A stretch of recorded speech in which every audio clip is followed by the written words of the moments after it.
Hi, hello, and welcome to yet another episode of World Cup Tidbits with Kali Cricket. Today we have Shash and Kar to bring you the updates. And the last I hear is that Manas is watching a movie right Yeah. now as you speak. Oh my God! So I just hope his manager doesn't see this thesis or whatever it is. But let's talk about the day that was, Shash. Big Yeah. news. West Indies are officially knocked out from the competition. And yeah, their title defense ended against Sri Lanka yesterday. I mean, Yeah. yeah, that's a big news, isn't it? Yes, definitely. I mean, considering that they were defending champions, you expected them to do a lot better. But Hmm. I think it's just not come off, as a team. Mhm. They have a lot of experience, but none of the players seem to have clicked at the right time. And that is why you're seeing them at the bottom of the table and not winning any games as well. So as the big players like Gale, the Pollards, these people have just failed to perform, and even Russell has had a very ordinary tournament. Hmm. Uh, you know, it's unfortunate that they are out because it's one of the formats that they pride themselves in, but it's just not come together as a team. Yeah, I mean, it's just the youngsters who've been performing, isn't it? Like Puran and the Hetmeyers, all the people who are less than 25, 26. Okay. Yeah. So is it fair to say, Shash, it's an end of an era? Okay. Like, I don't think we'll be seeing Gale, Pollard, Russell together again. Yeah, I mean, Gale, you could say is probably well past his prime, Mhm. but he's hardly been able to make any handy contributions or match winning contributions, I would like to say. And Mhm. then Bravo has also announced his retirement, Wayne Bravo. So he'll Yeah. Mm. definitely not be there in the next World Cup. Maybe, yeah, Pollard and Russell, you might expect them to play for a few more years. Mhm. I think Russell is the youngest amongst all those Yeah, I think it's around other, 33 or something now. yeah, Yeah. 32, 33, I guess. Yeah, so yeah, we won't see these so-called T20 giants play together again. I think maybe the last match would be against Australia. That is Yes, happening yes. tomorrow. Yeah, and they would definitely want to go wild and free and play well on that game as well.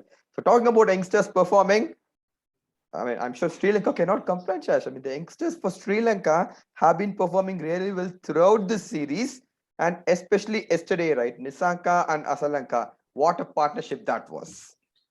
Yes, I mean, they got off to a decent start in the power play, you can say, Hmm. where they lost Kushal Pereira, but then it was up to these two guys to carry forward the momentum, and they because of them they got to a very substantial score. Because you've seen over the course of time that even 180 plus has been tough to get in any of the pitches. And Mm. once they got a score of 190, it was always going to be an uphill task for the Windies. I mean, credit to these two youngsters, to go ahead and bat in that manner and put a lot of pressure on the West Indian bowlers. Mm. Which looked a little too one-sided to me. Not much variety, I would say. No Narayan also is there in the squad, so I mean that might have also hampered their plans. But I would say like Sri Lanka would be happy with the progress that that Mm. these youngsters have been making, because a few months down the lane, like 3 4 months, you were wondering, okay, what is this team up to? How will they progress? But this seems like encouraging signs for world Yeah, cricket. and even Hasaranga for that matter. Okay, so here's the Yeah. deal. If you take the record still now, right? Uh, Mm. Asalanka is the highest run scorer in this World Cup, Mm. right? Yeah, I mean that's big news. And Hasaranga is the highest wicket taker in any T20 World Cup so far. Okay, he has taken 16 World Cups. I know he has got a little bit of qualifying matches as well, but still, okay, 16 wickets. And as you said, right, the youngsters are performing well for Sri Lanka, and Yes. yeah, the future really looks good. But the bottom line is that okay, they are won over the West Indies, and the defending champions are knocked out, which means we are going to be having a new champion come Yeah. November 14th, I think so. I think that's the Yeah. final. Yeah. Yeah. Come November 14th, we are going to be having a new T20 World Champion. So we also had one more match yesterday, Shash.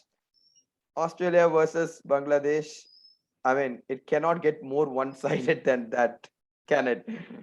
Yeah. I mean, it's just been a nightmare, for the Bangladesh team, because as we have been repeatedly telling that the talent that they possess, just thinking back that like 2 years ago, during the 2019 World Cup, these guys were putting on scores of 300 plus on a reasonably consistent basis.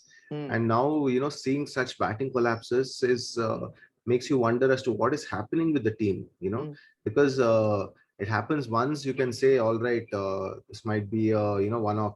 But then if it's happening like regularly, then there's a serious cause of concern as to what is going wrong in the team. So, but credit, I would say, to the Australian bowlers as well. Right from the start, Stark planned in getting a Yorker, and started off getting the first wicket like that. And they never let Bangladesh off the hook, and it seemed like an extremely professional performance by the Aussies. They knew that they had to uh, get in the run rate into picture as well, and that's what they ended up finishing off the game in less than 6 overs as well. yeah, I mean, I should say it was a dream day. I don't think even Australia would have dreamed of such a day, A right? I mean, they performance, came yeah. in, they bundled Bangladesh out for something thanks to a wonderful performance by Adam Zampa. Okay, 5 wickets in a T20 is always special, right? Yeah. And even while coming out for the chase, right? I mean, it's not like, what, let's try to hit in 10 overs or whatever it is. They actually won it so big that they went into second spot in the table, going Yeah. past South Africa's net run rate as well, right? So Yes. that makes the last set of matches very interesting, isn't it? What South Africa is going to do and what Australia is going to do as well. Yeah, I mean, it throws the table wide open now, Hmm. because you've got potentially two, three people, in the race. I mean, England have already, you can say, sort of qualified, but yeah, Unless it's some bit, yeah, miracle happens. yeah, Yeah, and South Africa beats them and Australia will beat West Indies by a big margin. Yeah, I mean, yeah, which is highly unlikely. So it is a race amongst Australia and South Africa. Uh, so you can say like Australia stand a better chance because they're facing West Indies, who have been not their best. correct. Yeah. Yeah. Whereas South Africa hold a tougher opposition in England. Uh, Oh, yeah, but one good thing is that South Africa will know what exactly they need to do because they're playing the second match tomorrow. Okay, mm, so they will be knowing, okay, whether they have to win or if at all if they lose, by what margin, and yeah, and all of that, and even if they had to win, by what yeah, margin, and all of that. But yeah, so that is for tomorrow. But today, all right, so we've got two matches in Group 2, Shash. And yeah. surprisingly, both the matches, the whole of India is going to be watching for various different reasons, isn't it? So, with the afternoon Yes. match, we start with Namibia and New Zealand. I don't think ever in history would have Namibia got like 140 crore supporters. Yeah, I mean, it's strange, right? The situation that India have actually dug themselves in. It's a potential banana skin for the New Zealand, you can say, because they they were under a little bit of pressure when they were playing against Scotland for a certain period of Mm-mm-mm. time. Now, all of India would be hoping that somehow, through some miracle, that Namibia managed to pull off a win against New Zealand. It is definitely not going to be easy because I mean, New Zealand play a lot more cricket than Namibia, Yeah. anyways. And Namibia have not been in the best of forms in the recent games. Mm. They've lost by a considerable amount of margin against Afghanistan as well in the previous games. So the confidence will be a little low, but yeah, everyone's hoping that they somehow pull through New Zealand. Exactly. I mean, yeah, that's what. But we all know New Zealand starts favorites, and for from a New Zealand perspective, right, they got the wake up call that they needed in the Yeah, last match. So this time, I'm sure, right, they're going to tighten up all the loose ends and go all in. And they also know that if they lose against Afghanistan, they need the run rate to back them as well. So they're going to go yeah. all in today. Yeah, it seems like that. They want to put up a better performance than what they did against Scotland, Hmm. especially not losing many wickets in the power play that they did, which sort of set them back. I I might feel they might want to tighten up their batting a little bit Hmm. because it seems a little thin after Jimmy Neesham. How they're going to do that? Maybe will they bring in Kyle Jameson instead of Adam Milne is something that is to be seen, because Hmm. Milne has been a little on the expensive side this tournament. and Kyle Jensen will also provide you with that bowling option as well. So it'll be interesting to see if they do make any changes so that they can, go in all out. Yeah, New Zealand is definitely going to go all in or all out, as you said. And Yeah, Namibia would definitely want to go out, express themselves, and enjoy themselves. Okay. And coming to the next big match of the day, it's Scotland taking on India. Oh my God. Okay, so yeah. India, and yesterday I saw that what India is back. They have announced their arrival and all of that. I know it's just one match, but again, the equation for India is pretty simple, isn't it? Do exactly the same thing that you did against Afghanistan. Go and express yourself and try to win big. Yeah, I mean, it's they have no other option if they want to stay in the tournament. They have to play the brand of cricket that they played against Afghanistan, Mhm, be as aggressive as possible and with the bat and the ball, and hope that things go their way. mhm, Because Scotland has one of the crafty spinners in what's his name?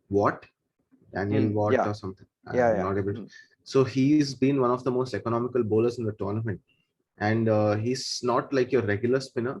He's tall. Then he bowls a very full length. He's known for his Yorkers as well, which is not very common for a spinner. Spinner, correct. Yeah. So it'll be interesting to see how they tackle. And Chris Greaves is also not your regular leg spinner. He's more like a medium pace leg spinner who has a few follow through and then bowls. So it'll be interesting to see how they tackle these small, obstacles on their way. Yeah, I would be hoping for a dominating performance from India again. Yeah, because Scotland actually has this habit of surprising people. Okay, Yeah. and yeah, they have surprise teams, they have upset teams in the past, but I hope India comes up with the goods today and comes up with a really dominating performance. All right, so that's our roundup for today. And do not forget our context is predict the man of the match. Yesterday, we had a lot of right entries for the first match. It's Adam Zampa. So I think it was a fairly straightforward choice, as I mentioned, right, in the comments as well. First time we got 100% like what's the prediction for one person. There was no other Hmm. prediction as well. I think it was Yeah, pretty. I think it was straightforward. Yeah, Yeah. it is straightforward. 5 wickets in a T20 match for Adam Zampa, and the winner is Gauri Shankar. Shankar, All congrats. right, congratulations, Gauri Shankar. Well done on your win. And for second match, it's the highest run scorer of the tournament. Charit Asalanka was the man of the match. And let's see who the winner is. All right, so here we go. A. Dheeraj. Dheeraj. Oh, All right. congratulations. Congratulations, A. Dheeraj. Okay, just send us a mail, okay, to ipltidbits@gmail.com so that we can Yeah. actually send you the vouchers there as well. So thank you for all your encouragement, folks. This is going to be the link to predict your man of the match for both the matches today. And remember, you will have to predict before the start of the second innings of each match. Well, then, enjoy the cricket, guys. Enjoy the long weekend, hopefully, for most of you. And we will see you tomorrow with the Chinners, hopefully, with a big Indian win. Yeah. Cheers.